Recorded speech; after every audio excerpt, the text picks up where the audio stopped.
All right, so this is an overview of my thoughts on the New York Open finals match I had. And I think the biggest takeaway is that I have to fight to keep top position a little bit more.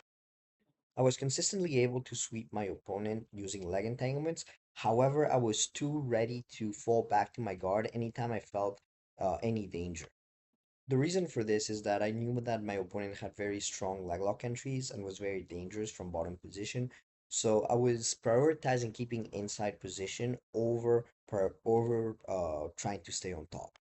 However, I do think this is what ultimately lost me the match because I was a little too passive anytime I got on top, where I was literally just trying to uh, hold him and maybe get my legs into a position where I can sit back to the leg instead of looking for any sort of pass. And I do think that if I had been more aggressive with the pass, he I could have probably scored an advantage or maybe even passed or created a little bit more pressure on my opponent where I felt that anytime I got on top, my opponent didn't feel any passing pressure, so he was pretty comfortable in slowly working himself back to inside position because he knew that as soon as he got to inside position, I would sit back and just pummel my own legs for my own safety.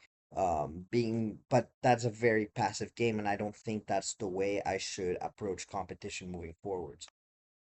Apart from that, something else I want to work on is my 2-on-1 gripping because even though I was able to consistently get 2-on-1 grips to enter the legs, I did feel like my upper body attacks were a little lacking.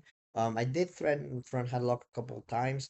However, there is kind of a mid ground between the opponent posturing up entirely and entering the legs and the opponent diving their head in so far down that you can grab a front headlock, which is when they just kind of sit back on their heels but keep a good posture.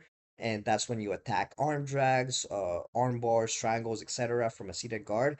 And I felt like those attacks were very lacking.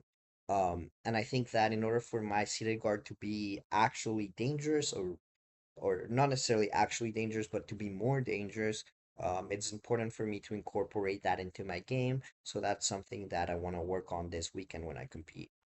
And then the final thing I want to do is again just work myself back up to a seated guard anytime that my opponent puts me into supine and I do not have a favorable connection because I feel like my guard retention is very good, but especially in a point scoring format, it doesn't look good if your opponent keeps flanking you, and even if you have your knees to your chest and it's not likely that they'll pass, it does score advantages for the opponent, and it looks like they're more active in general. So even if my opponent hadn't scored an advantage in the last like 20 seconds, it's very possible that I would have lost the decision purely on visuals of the second half of the match, where I was just looking to retain guard more than anything. Or I guess I was trying to attack, but my opponent was forcing me to retain quite a lot as well. But yeah, those are my general thoughts on my match. And if you guys want to catch me competing this weekend, you should pull up to the Secaucus New Jersey Open.